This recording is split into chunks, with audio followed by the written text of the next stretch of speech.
y'all up what's going on with Rory from the Joe Budden Pod, formerly the Joe Budden Pod? I seen you talking about it. Yeah, I talked about it on live. So there's a bunch of old tweets that resurfaced as far back as 2010, 2011.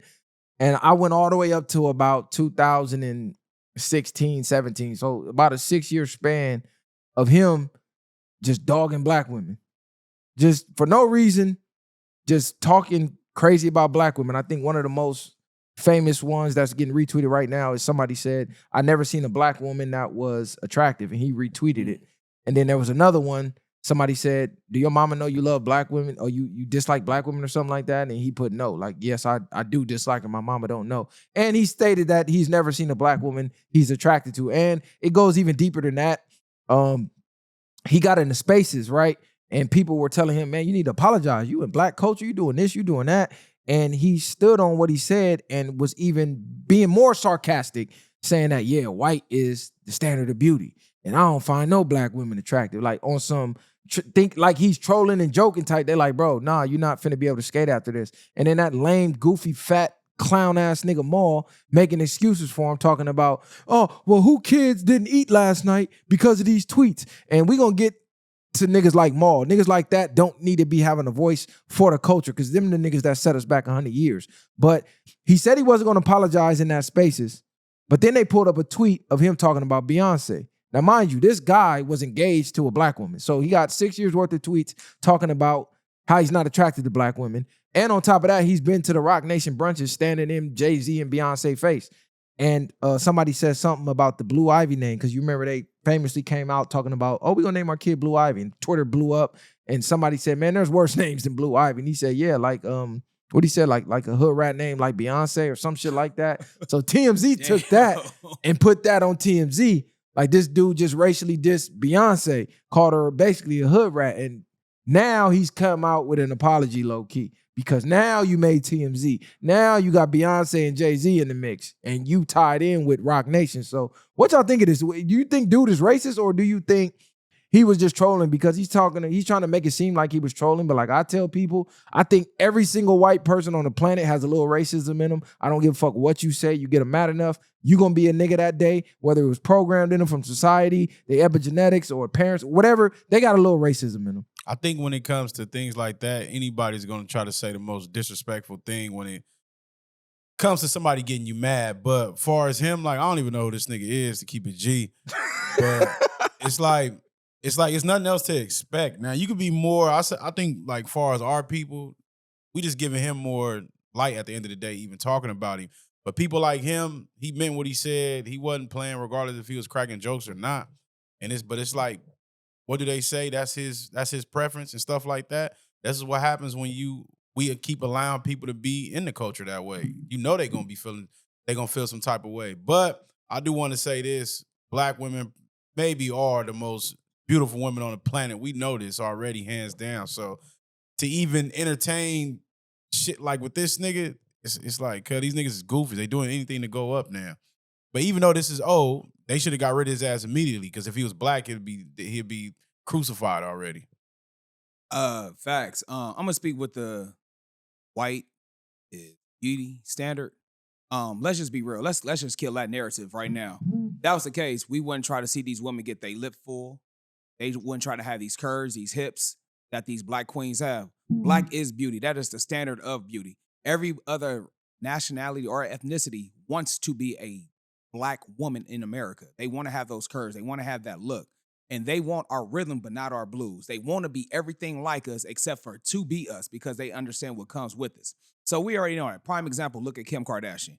She was straight up and down. She got her body done. She idolized what? A black body. So let's just kill that narrative right now. This cat, Rory, bro, he's just a troll. He's a weirdo. Like you said, I don't really know much about him. Clearly, he wouldn't do that around certain black men because he already know he would have got in a situation he probably couldn't walk out of. And this the thing. He's engulfed in hip-hop culture. So I even look at his engagement to a black woman as a business move. I view that like he's trying to get more acceptance. Like, look, see, I'm the white guy that fucks with black people. I even married one. Nigga, you got over 6 years of tweets talking about weed for 6 years, talking about Bone Quisha this. You could somebody said something about black women being roaches. You retweeted that. You just the most violent shit you could say. If he didn't just tweet it himself, he would retweet whoever else said it as if he agreed with it. And mind you, this the same guy who been riding Vlad nuts, trying to, Vlad is a culture vulture. Vlad is this, Vlad is that. So Vlad took it upon himself to jump on Twitter today and kick Rory while he's down and say, yeah, Rory spent all these years dissing me, saying he's the white guy that's nothing like me. And Vlad said, you're right, you're not. I don't have a disdain for black women. You do. So Vlad took this upon himself to use this as a moment to prove he's not a culture vulture and to kick Rory while he down. But I'm going to just say, Vlad, chill out, because this ain't got shit to do with you. Ain't no chill out. Let white on white violence happen. Violence happen, bro. They ain't art. Let them go at it, bro. If he want to kick him while he's down, stomp him. So be it. Nah, exactly. That's facts. And it's just like a nigga. And what does that say about the woman at the end of the day? You still sleeping up next to a nigga that's talking crazy like that? I don't think she knew. These are old tweets from like 2011. Like I said, they just but who's going back that far to look at tweets? When did he marry her? I have no idea. I just know these tweets just surfaced within the last 24 to 48 hours. And Maul, I told y'all from the first time I ever spoke on this guy, he's a clown.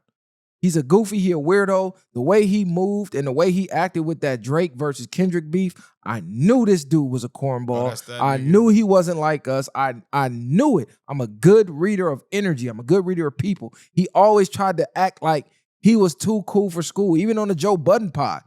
It's like, bro, you trying to act too cool. We can all see you're not that nigga. You're not that guy, but you're trying too hard to portray this image. And I told y'all, you look at a man with no discipline, that's not a man you can respect.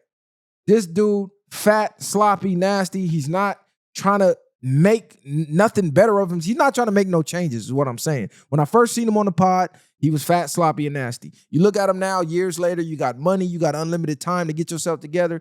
You're still content being that way. So a man like that does not take the time to, first of all, display discipline, because as a man, you got to have discipline. If you don't got discipline, I don't trust you because you will betray me in the name of comfort.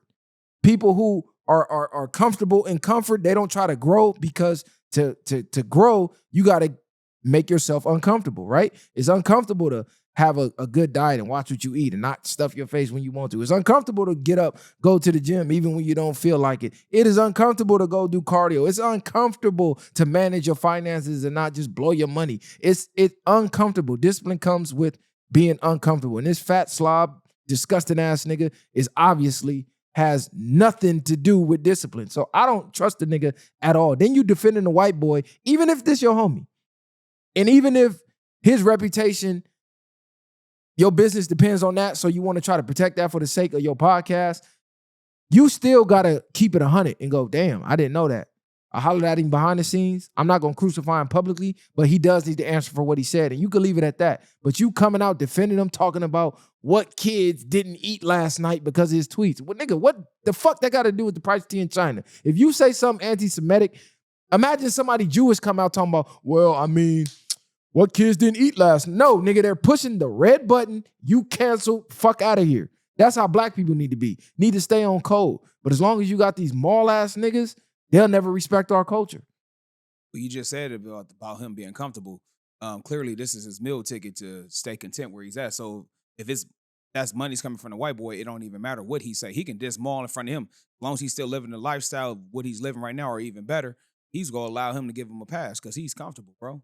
So that right there that's not even a representation of us as men. And that's the difference that separates from us from corny ass niggas like him.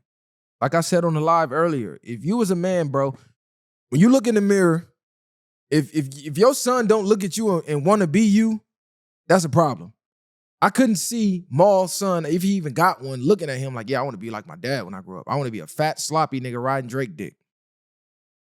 That's not a good representation of a man.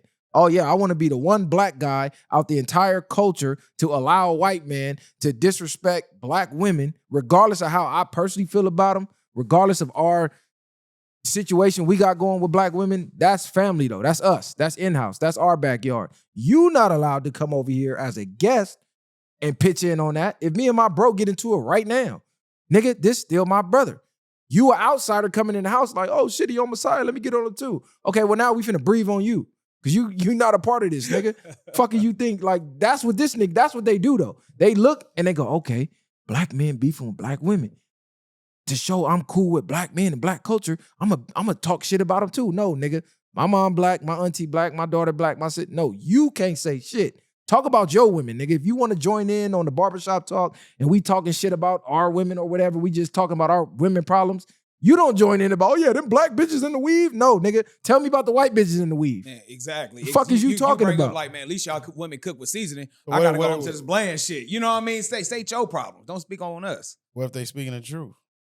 It don't matter. That's not your place to speak the truth. Speak the truth on your shit. Because that's the Charlie Kirk effect. Oh, well, he was speaking the truth. Black people do crime, this and that. And that's the problem. Niggas start masking they hate for you with, oh, well, I am speaking the truth. Yeah, but speak the truth about your people, though. Yeah. I don't even think that. I don't hear that. I don't even think that type of hate could be masked. But it's like some niggas like that nigga, he just probably look at it like it's not too serious for him. Like he don't give a fuck. Like, okay, you said what you said. People probably done said worse shit to him in real life. Nah, So this nigga's like that a don't care, goober. but- It ain't even that he don't care. This nigga don't stand on nothing. He don't have a spine. Yeah, because he don't give a fuck. The way he rode Drake's dick during that beef, the way he act like he got real smoke with Kendrick, and Kendrick don't even know this nigga, ain't done nothing to you. He dissed a rapper that you like. The way that you grew a hate for a person behind that let me know everything I needed to know right there. Oh, this is a Stan-ass nigga. Yeah, you got to be careful with those lukewarm ass people. That's even biblical. You know what I'm saying? You got to pick a side. That being lukewarm is dangerous because at that point you can switch at any moment. You know what I'm saying? At least with somebody, when they pick a side and they stand on it, you understand where they're coming from. Yeah, but majority of these people in them spaces, I ain't making no excuses for the nigga, but they're not, like we say all the time, they're not basing nothing off no type of integrity. They don't care about the better of our people and stuff like that. Nigga, like, I'm getting my bag. I don't give a fuck what y'all going through. And that's why I say people like them, they don't need to have a voice for us. But the problem is they'll look at people like them and go, okay, them are the ones we giving a voice to. Nah, these solid niggas over here, nah, we not giving them no voice. We gonna get a bag to these goofies. I'm gonna shout out Tay Third because I seen he stood on business with one of the goofies who was making excuses for the nigga. Like, oh man, you know, I've been watching Rory for 10 years and all he done is uplift black people. Because I just found out he pledged to a black sorority. I don't know how the fuck that happened. But he was in some type of black sorority, right? Donate niggas, let niggas do anything. That's the problem. Nigga. Inviting all these clowns to the barbecue. So dude was just making excuses, and I hate when people say that because you don't know somebody is something until they show it. If I'm cool with you for 10 years and in my eyes you've been solid, then we catch a case and you snitch, nigga. Well, for them 10 years, to me, you didn't look like you was a snitch, but now you are. So I'm not gonna say, well, for 10 years he was solid. No, you're now a rat. 10 years is gone. So the 10 years of him uplifting and whatever, that shit gone. Yeah, I ain't trying to hear that. It's done and over with, bro. So yeah, I'm not gonna say he's like a KKK racist where he want to ride around in a pickup truck and be lynching niggas and all that. But yeah, he displays some attributes of.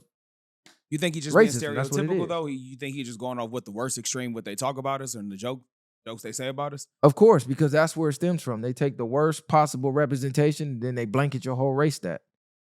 They ignore the ones that's excelling and outstanding and make your race look good. They ignore it. They act like that shit don't exist. They'll take the bottom of the barrel and say, oh yeah, that's all of them.